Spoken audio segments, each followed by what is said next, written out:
Welcome to Scrap Hoarders. After years of crafting and card making, the team of 11 crafters will brave their piles and bins of paper scraps to help you destroy yours.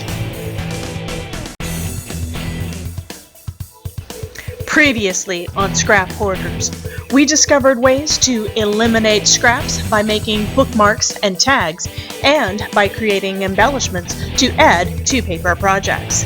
This week, we will show you more ways to destroy your scrap stash by turning it into cute cards.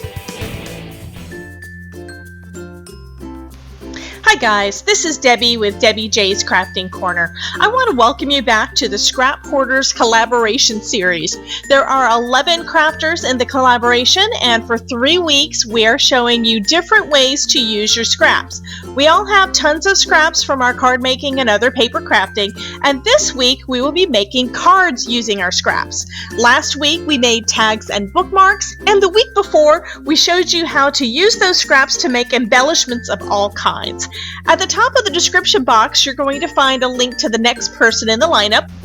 I encourage you to take the time to watch all 11 videos each week, and as always, we love your comments and thumbs up, and if you aren't already a subscriber, we hope you'll consider subscribing and click on the little bell to be notified every time I upload a new video.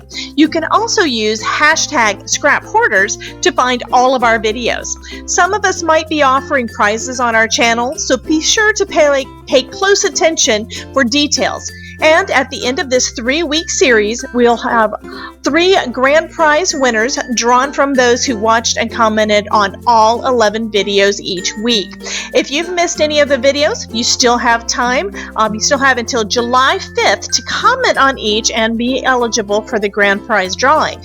By the way, the drawings are open internationally, so check the description box for all the details.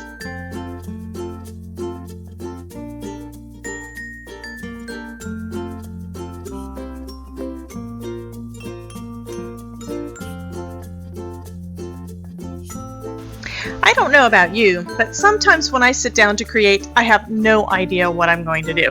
Today was one of those days. So I pulled out some scraps in red, white, and blue and tried to come up with an easy design for 4th of July cards. I started off by just punching out a bunch of stars in different colors.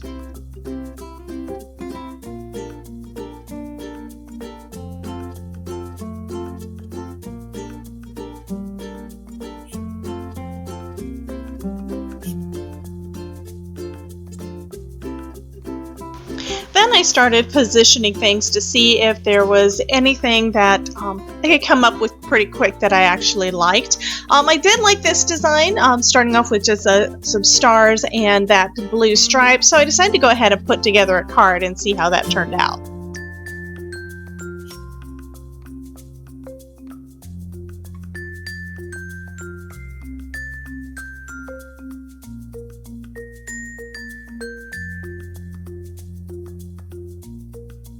I just adhered everything down with my dot liner, just positioning those red stars on the blue background.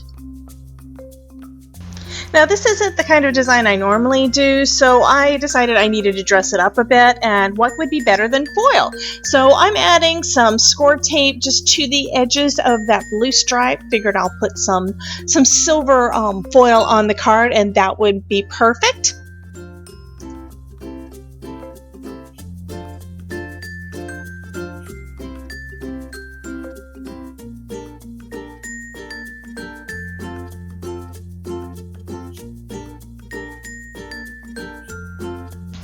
While this does help to dress it up a bit, I recommend putting your foil down before you put your cardstock down, because the foil didn't come up completely to the edge and I didn't really like it.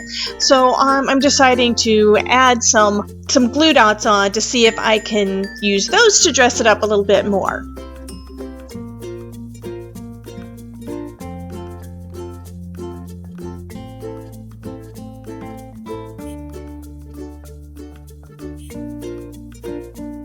Although all that this card needs is a sentiment, I'm really not sure that I like it. So on to take 2. I'm still not ready to give up completely on the whole idea of the stars, so I decided I would work a little bit more on the stars before trying to add them to my card. For this, I'm using a couple of blender brushes from Picket Fence and some red and blue ink. I'm using Rocket Red from Catherine Pooler, and I'm going to just blend some onto the edges of each of the red stars to give it a little bit of dimension.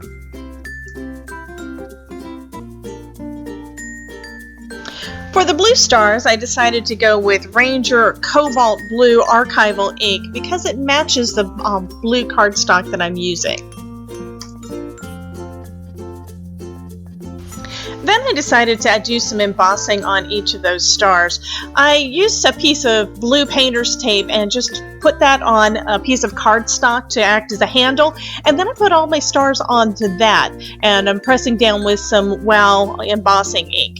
Then I'm going to grab some embossing powder. I have no idea which one it is. I think it's one from Recollections that was basically the first one that I ever bought, and this adds an iridescent shine to each of those stars.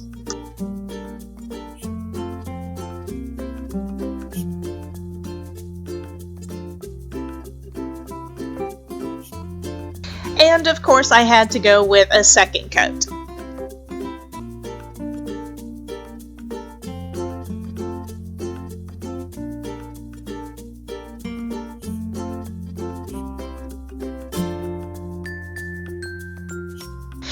And then a third.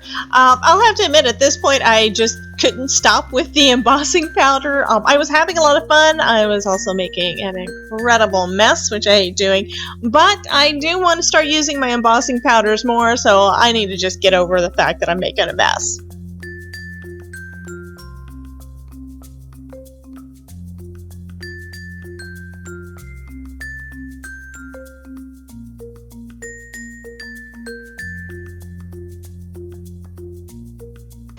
Okay, playtime with embossing is over, so now I'm going to go ahead and try putting together another card. I'm taking a blue strip and a red strip, and then I'm going to just trim one of those down so one acts as a mat for the other.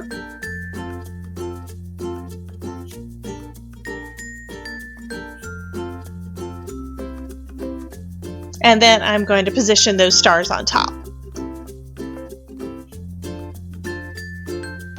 And I decided to pop these stars up on some foam strips.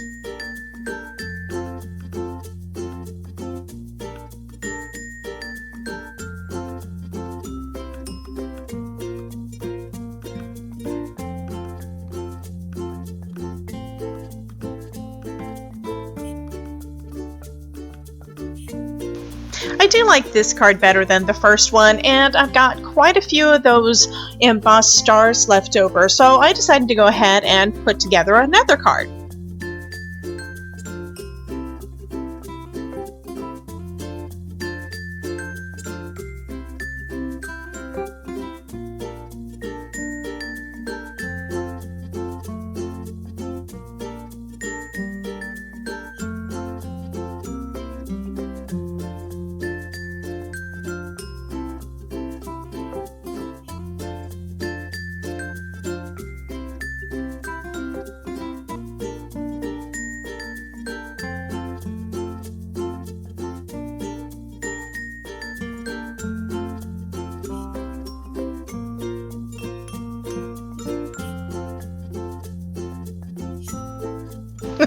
Okay, as you can tell, I was having some trouble deciding where exactly I wanted to position each of those stars, and I decided to use my art glitter glue to adhere these down.